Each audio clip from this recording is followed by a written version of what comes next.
Assalamualaikum semuanya. Kembali lagi bersama saya di channel yang paling seru ini, yang memberikan kisah nyata dan menarik untuk dibahas.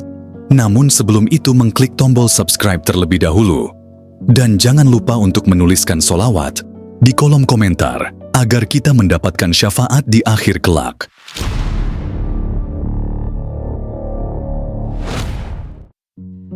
Hari ini, mari kita bicara tentara-tentaraan lagi nih. Tapi kali ini, kita mau lihat perbandingan antara tentara Indonesia dan Amerika Serikat. Kalau secara peringkat kita malah jauh. Ya, di tahun 2023 lewat situs Global Firepower, Indonesia berada di posisi 13. Melainkan Amerika Serikat berada jauh menjadi pemuncak klasemen. Jadi, apakah tentara kita punya kesempatan jika harus head-to-head berhadapan sama tentara Amerika? Kalau penasaran, yuk deh, kita menyelam lebih dalam.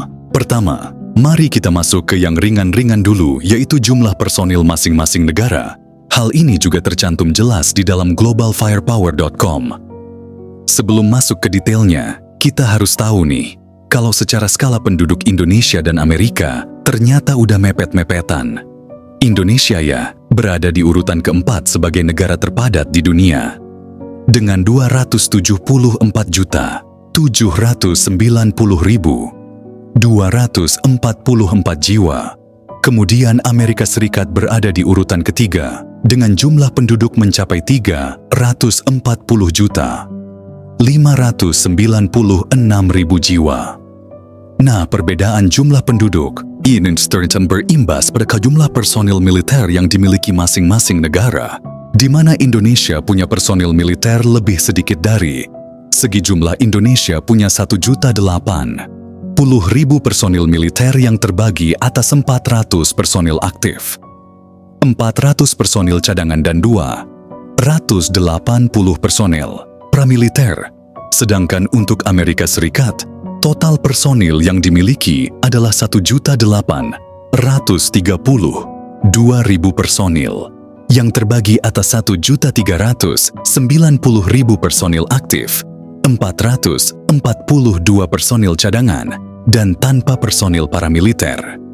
Di pembagian antara matra, yaitu Angkatan Darat, Angkatan Udara dan Angkatan Laut Indonesia, juga jelas tertinggal. Dari datanya Indonesia cuma punya 300 personil, Angkatan Darat 40 personil, Angkatan Udara dan 75 personil, Angkatan Laut. Sedangkan untuk Amerika Serikat ada 1.010.500 personil, Angkatan Darat 660.107 personil, Angkatan Udara dan 731.600 personil, Angkatan Laut. Selain jumlah personil, sebenarnya ada satu lagi yang paling jauh untuk tentara Amerika dan Indonesia, yaitu persoalan gaji. Untuk TNI, gaji di awal setelah masuk itu berkisar 4,5 juta rupiah.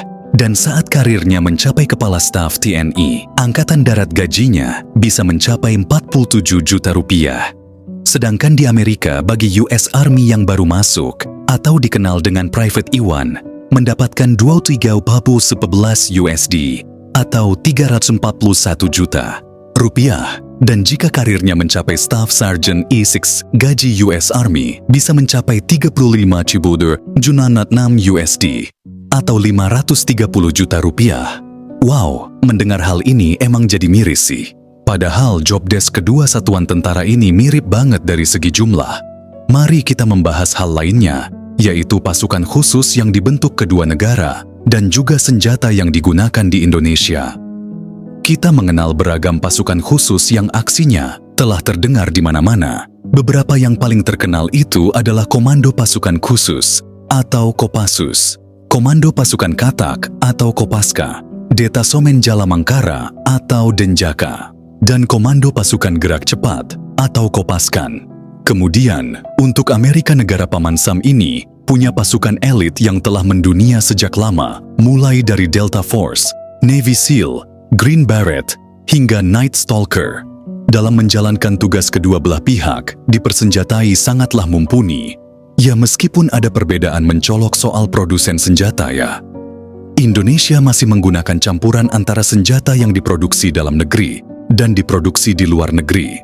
Sedangkan Amerika mempersenjatai tentaranya dengan senjata yang dibuat oleh negeri Paman Sam sendiri.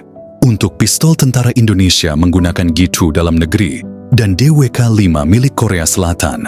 Sedangkan Amerika Serikat menggunakan Glock 17.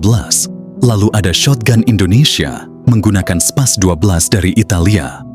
Sedangkan Amerika menggunakan M26 Mesh.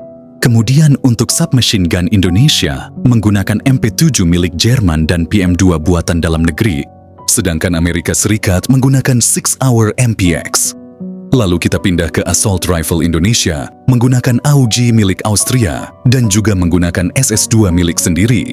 Sedangkan Amerika menggunakan XM7.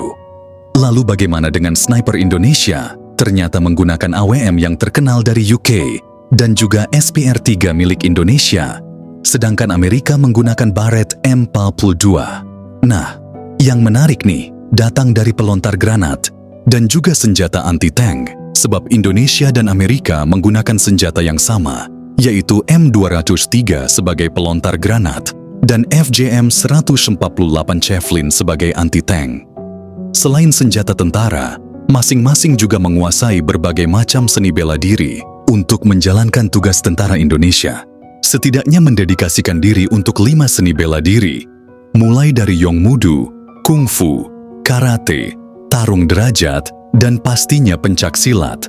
Sedangkan untuk Amerika negara ini juga punya 5 seni bela diri untuk US Army, mulai dari Karate, Judo, Jiu-Jitsu, Taekwondo, Wushu, hingga boxing. Nah, dari persenjataan, mari kita pindah ke bagaimana pencapaian kedua belah pihak dalam menjalankan misi. Dan saat latihan salah satu misi heroik yang pernah dijalankan oleh Indonesia. Bisa diambil dari aksi Kopassus pada tahun 1981 di masa ini. Pada tanggal 28 Maret, pesawat Garuda dengan kode DC-9 Woyla mengalami pembajakan oleh kelompok ekstremis Komando Jihad. Kapal ini dibawa ke Thailand untuk disamberan dan mereka meminta uang sebesar 1,5 juta USD sebagai tebusan. Namun tentu saja penyerahan uang tersebut tidak dilakukan, sebab tanggal 31 Maret, Kopassus turun membawa 35 anggota lengkap untuk melakukan aksi pembebasan.